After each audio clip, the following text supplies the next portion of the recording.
What's up, y'all? You know who it is, you know what it is. Your boy JP comes out with another how-to, the 2018 Dodge Ram 1500, and we're going to show you how to take this radio out and install another double din. Now, this one does not have the 8.4 inch screen, so it will be a different dash kit if you have that. As a matter of fact, for 2018, I don't think you could actually put a radio in there if you have the 8.4 inch screen. But regardless, how we get this is going to be similar to the 2016 and 17, pretty much the exact same. We're going to take this little rubber boot off, and you're going to have two T20 torque screws right here at the top. So we're going to go ahead and take those out real quick.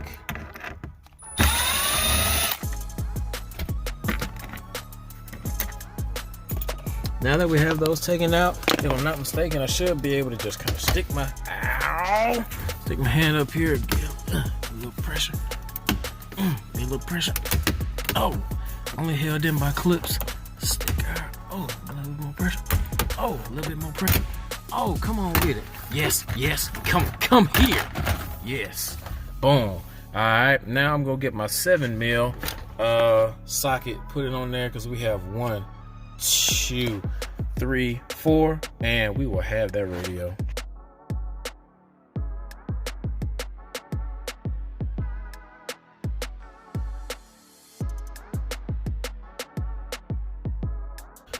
Alright, so this one right here was our antenna, and of course you have your harness. With this harness, what you want to do is come up here and press in. Once you press in on that part, this is going to release it, and it comes like that, and then you're able to pull it out, and this is your factory USB. Now the radio that we're putting in is a double din CD player that has the USB on the front, so we do not need the retention harness, but I will put that link in the description for you, so if you have something with the USBs on the back, you can retain the factory location.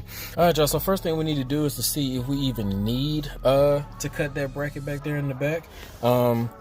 When we have, this thing comes in 3 parts. You have 2 of these little brackets, one for the left, one for the right, and then you have the front dash piece. So this is very easy to put on. There's this little piece that you can tell because it's a different color. Then that literally just slides in this little hole from behind.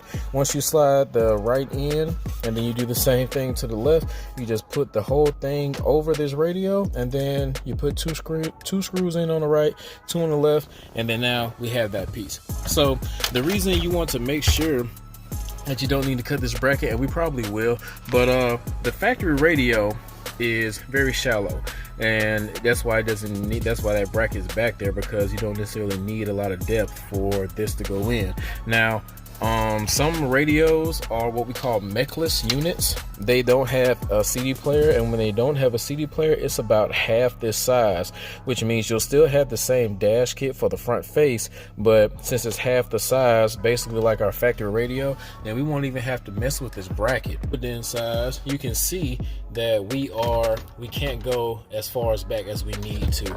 So what we're going to do is we're going to do some cutting. I don't know exactly what this is, but it had 2 7mm at the top, 1 at the bottom. What I think that I will be able to do is cut here.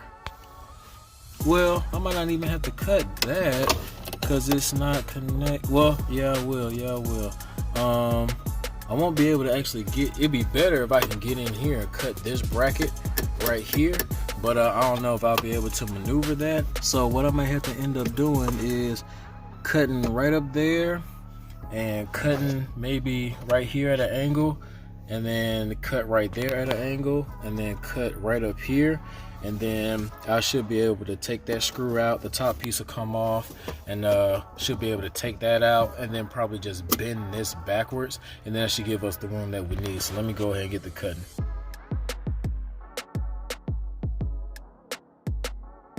I have taken that 7mm out. We have this to where we can move down here, and I could probably end up zip tying it to that factory harness there. I went ahead and cut that bracket that was on this side. This one's out the way, so I don't need to mess around and cut it. And now we have more than enough room to get our radio in. So I'm gonna go ahead and wire this thing up so you guys can see what it looks like. Alright, y'all, so I got everything wired up. It's not 100% clean right now because I do have to test it. But I know what you're thinking. I probably didn't show you exactly how to wire it. The reason I do that is because it's pretty much the exact same thing every time unless you mess with these modules. But I actually have a whole playlist of how-tos that you can go over there in that card that's going to be in the corner. And you can hit those links and then watch those videos. That way I can keep these short, sweet, and you know what I'm saying, kind of straight to the point as possible. Because for the people who know how to hook up a radio, you get exactly what you need in this one. And if you don't, you can go over to that how-to playlist and I teach you all of that stuff. What each individual wire means, how to strip a wire, how to tap into a wire, how to install factory backup cameras, LOCs, all that good stuff is in those links over there. Those videos that's in the card should be in this corner right here. So click those, figure out how to do exactly what you want to do for all your install needs. All the links will be in the description. Now let's go ahead and hook this thing up so you can really see what it looks like at the end of the day. Alright guys, that's just about doing this what it looks like when it's all said and done. If you guys find any value in this video, please don't forget to hit that like button. Don't forget to subscribe, share, comment, all that good stuff. Now see you guys at the next car. Peace.